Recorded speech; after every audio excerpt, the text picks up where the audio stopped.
Judy, thank you for joining us today. Hi, Peter. So we're going to talk about your experience of participating in the basic training and your experience of being a part of that work.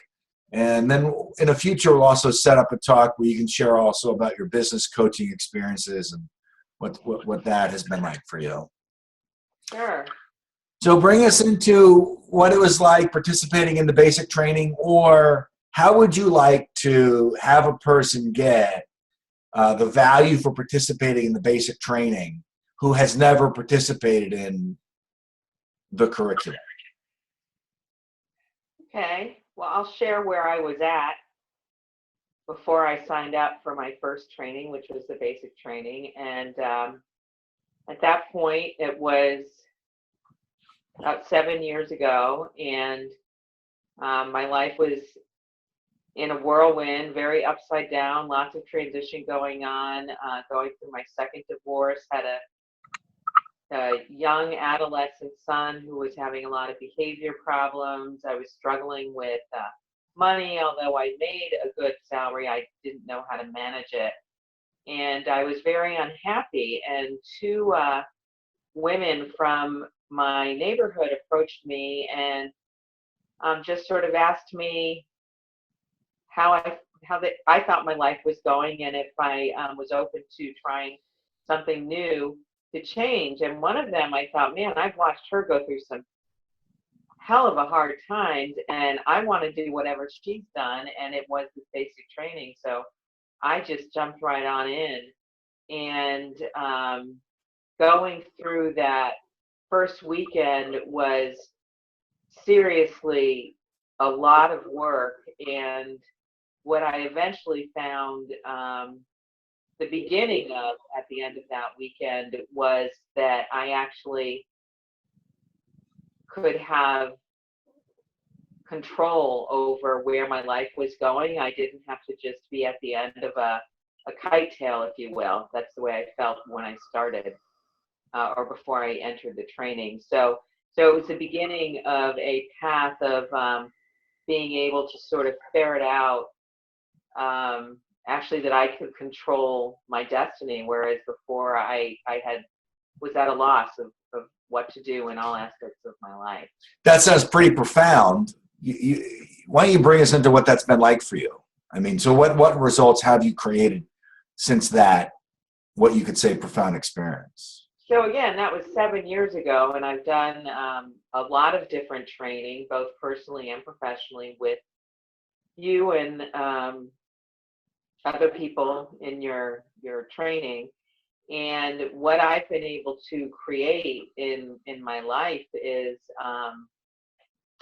my second ex-husband is a great friend, and my son is doing very well. I am doing very well financially. I am traveling. I'm extremely happy with my work. My work really isn't, I go to work. My work is, wow, this is my life, and I get a lot of enjoyment out of it. I've learned to cook a very healthy diet. I've stopped smoking cigarettes. I have gotten in very, very good shape. And, then I started working on my body about 3 years ago. And it's really been almost, I'm not a religious person, but it's been a huge cathartic change in everything that I do. And it's all because I've changed my decision making. I've opened up to being able to make decisions, and I've let go of fixed positions, fixed ideas. Yeah. So while you were speaking, my thinking was, and you're starting to speak to it now. My thinking was, you're on the blog and you're seeing all these videos of people talk about the success they've had in their life.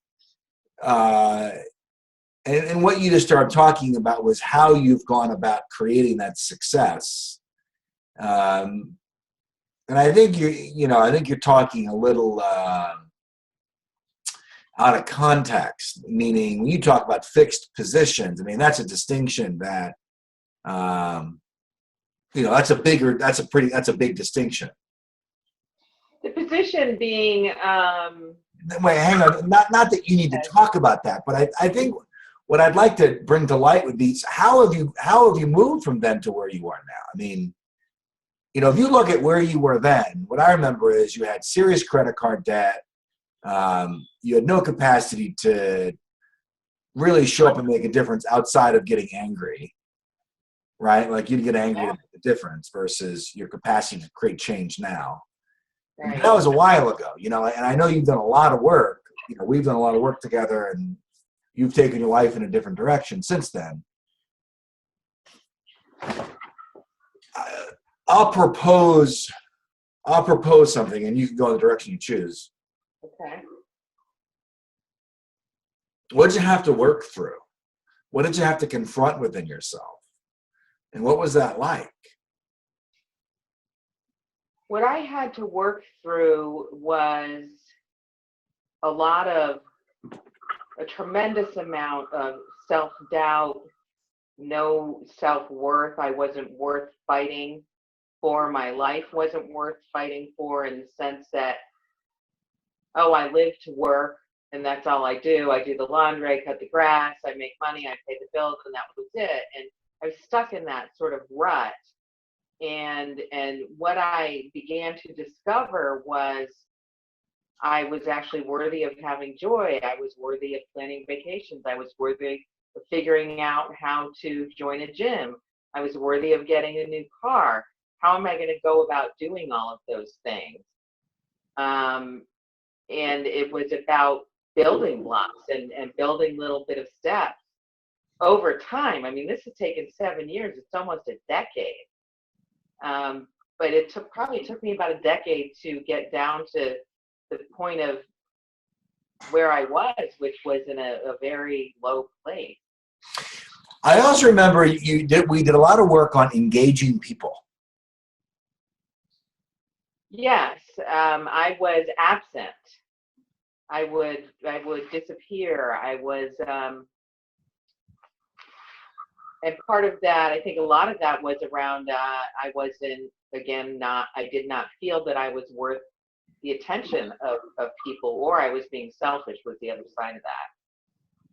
And like you disappear. Right. You'd go away, right? So you stopped going away and you started engaging. And out of engaging and working through all the things you had to work through within yourself to create engagement, you learn to trust yourself. You learn to make and manage agreements, right? You learn to be the person who could have an idea and turn that idea into a result. Yeah, not be afraid of putting it out there and having a conversation with people and running into their resistance, or they're going no, and then asking them in a different way, or going at it in a different way, like not just stopping.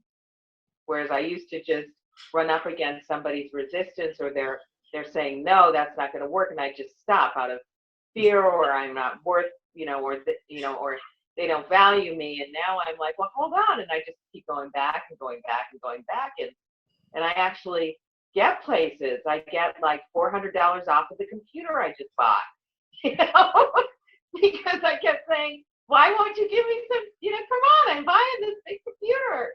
You just keep negotiating. Yeah. So you were engaging. Yeah. Right.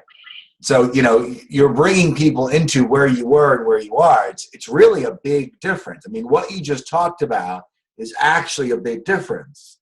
And what I'm looking to do is to distinguish your process, so people can begin to see that there's actually a process: first grade, second grade, third grade, and people can learn to create for themselves something new in their lives.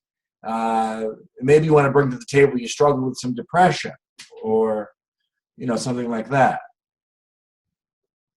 Well, yeah, and the depression is all symptomatic, or it's all around that not feeling good enough. Therefore, I wouldn't engage, and I would disappear.